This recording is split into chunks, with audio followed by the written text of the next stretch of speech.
Hallo zusammen und herzlich willkommen zurück bei The British Pint. Mein Name ist Christoph und wir sind jetzt wieder mal bei dem Old Ale, Fruitcake Old Ale nach Randy Mosher, das ich für die Aktion 12 Beers of Christmas gemacht habe, die ich zusammen mit 11 anderen Brauern mache und wo man sich untereinander das Bier tauscht. Ich habe jetzt viele Monate das Brettanomyces Bier noch in der Reifung gehabt. Das habe ich jetzt in kleine Flaschen abgefüllt. Für den Versand natürlich alles in kleine Flaschen, aber bei mir ist das ohne Brettanomyces Altbier, Old Ale in den größeren Flaschen. Dadurch kann ich die auseinanderhalten. Und die Frage ist jetzt, sind die beide was geworden? Deswegen möchte ich die jetzt verkosten. Und dann gucke ich, wenn irgendwas schiefgegangen ist, habe ich jetzt noch die Zeit, was nachzubrauen. Die Sache ist nämlich die, bei dem Old Ale, was mit den Früchten gestopft wurde, war soweit alles gut. Ich gucke gleich mal, wie die Carbonisierung ist, um sicher zu gehen, dass das auch alles in Ordnung ist. Und dann habe ich das Brettanomyces Bier und da ist mir aufgefallen, als ich abfüllen wollte, dass das eine Kamhaut drüber hatte. Eine Kamhaut ist eine unschöne Sache, es ist aber wohl nichts Ungesundes. Es gibt einen sehr schön detaillierten Artikel im Braumagazin dazu. Brettanomyces selber kann eine Kamhaut machen, wenn Sauerstoff an die Oberfläche kommt. Und dadurch, dass ich ja sehr viel Flüssigkeit aus dem Gärfass rausgezogen hatte und dann zwar mit Malzextrakt nachgezuckert habe und auch CO2 erzeugt habe, aber wahrscheinlich nicht genug, hatte ich wohl noch Sauerstoff in dem Luftraum.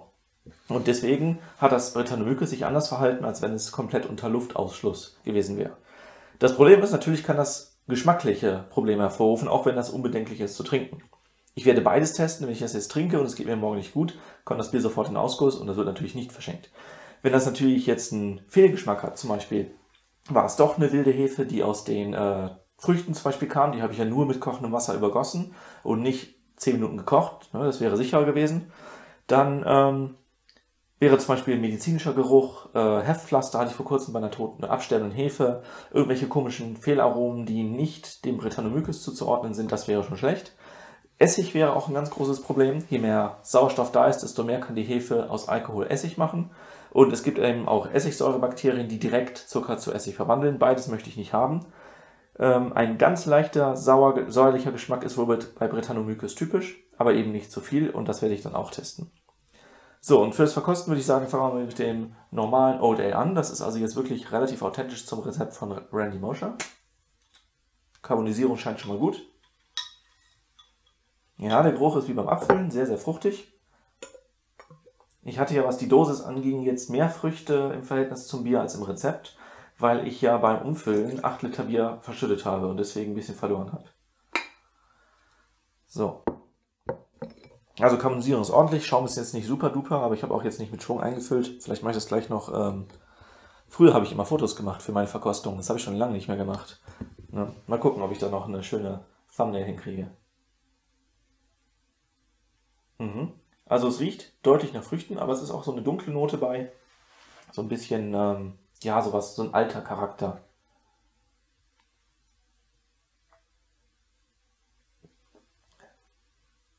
Geschmacklich völlig in Ordnung. Es schmeckt sehr intensiv nach dunklem Malz. Ich rieche jetzt keinerlei Hopfen oder sowas. Es hat einen leicht säuerlichen Nachgeschmack, der mich da ein bisschen stört. Das ist jetzt das normale Rezept. Das ist schon, ja, wahrscheinlich ist das jetzt schon so, wie ein Old Ale sein sollte. Ganz leicht säuerlicher Geschmack im Nachgang.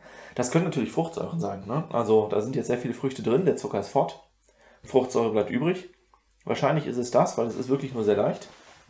Von den Früchten selber schmeckt man gar nicht so sehr. Die Farbe ist allerdings super rot. Ich weiß nicht, ob ihr das so sehen könnt, na, wenn ich das hier vor die Lampe halte. Kristallklar. Die Scottish Ale Hefe war das, ja. Die hat sich super abgesetzt. Und ja, das ist gar nicht schlecht. Es ist jetzt aber noch nichts Besonderes. Vielleicht wird das ja noch was in den nächsten Monaten. Müssen wir mal gucken. Wir haben jetzt Mitte Juli. Es ist gerade ultra heiß in Deutschland. Deswegen ist auch überall Jalousie unten. Und dann, ja, bis November oder wann das verschickt wird, dauert es ja noch ein bisschen. Gucken wir mal. Aber das ist auf jeden Fall völlig in Ordnung. Kann man so trinken. Alkoholgehalt ist jetzt so eine Sache. Ich habe hier jede Menge Extrakte dazu getan und bei den Früchten weiß ich ja auch nur die Durchschnittswerte. Ich hatte mir aber was aufgeschrieben, was ich so ungefähr geschätzt habe, das ich natürlich jetzt nicht weiß. Ich glaube, ich habe das im letzten Video gesagt bei dem Bier. Ich kann das nochmal hier eben einblenden. Aber ich wollte jetzt das nächste probieren. Hier habe ich nur halb so viel Zucker reingetan, wie das Dosierröhrchen normalerweise hätte für diese Menge, 0,33 Liter. Weil ich ja erwarte, dass zum einen Brettanomyces sehr lange braucht, um diese Dextrine, die Brettanomyces abbauen kann, wirklich langsam abzubauen. Da kann also sich mehr Druck entwickeln. Und zum anderen weiß ich eben nicht, ob nicht irgendein anderes Zeug drin ist. Das testen wir jetzt. Ja, druckt auf oder nicht? Nee. Fühlte sich schwer an, den Hebel umzulegen, aber nee, ist alles gut.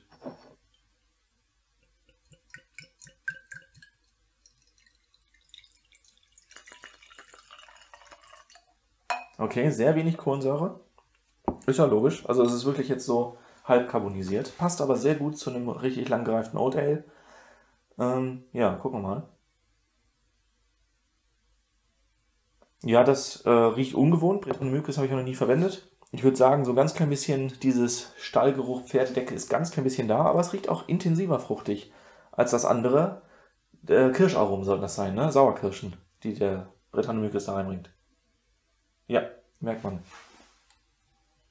Ja, das ist klarer, ne? Früchte, Malz und das hier hat so eine, ja, leicht muffige, aber sehr kirschige Note.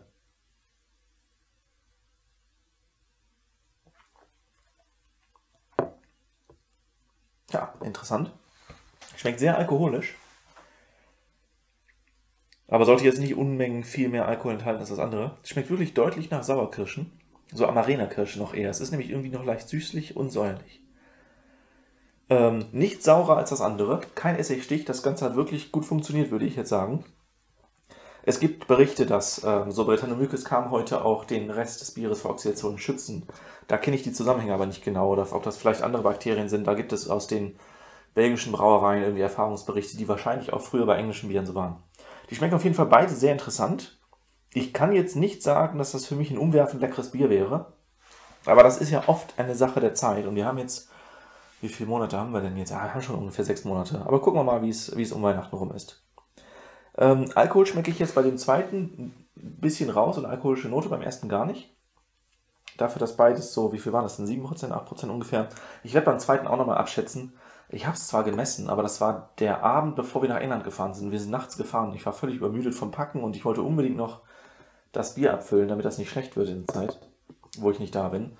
Und das hat mich da so ein bisschen gehetzt und ich war nicht sehr konzentriert und habe dann zwar gemessen, aber nicht aufgeschrieben. Das heißt, ich habe die Messung dann nach meinem Urlaub bemerkt, dass die fehlt und das ist ja vorbei. Interessanterweise habe ich den Eindruck, dass das zweite Bier heller ist. Ich zeige euch das hier nochmal. Das ist wahrscheinlich ähnlich rötlich. Ja, okay, ich glaube, das ist einfach nur weniger eingeschüttet. Das sieht schon vergleichbar aus. Ja, genau. Nee, das täuscht. Okay, also ist beides die gleiche Farbe. Ist ein deutlicher Rotstich im Vergleich zu etwas, was nur aus Malz bestehen würde. Die Früchte haben das also schön reingebracht. Welche waren das? Wahrscheinlich die Sauerkirschen, die ich reingetan habe. Und die ja, Rosinen, vielleicht ein bisschen Farbe, Pflaumen. Ne? Da waren schon Früchte drin, die auch rötlich sind. Ja, gut, das war so erstmal der Zwischenstand und eine richtige Verkostung gibt es dann, wenn auch die anderen Biere hier sind. Sind ja dann 12 Biere, wahrscheinlich mache ich 6 und 6. Oder wenn das wirklich zu viel ist, dann mache ich jedes Adventswochenende, hatte ich glaube ich im ersten Video schon gesagt, jedes Adventswochenende 3 und dann bin ich ja auch durch die 12 durch. Genau, dann sehen wir uns dann an Weihnachten wieder. Und dann schließen wir das Kapitel dann ab. Also macht's gut und bis dann.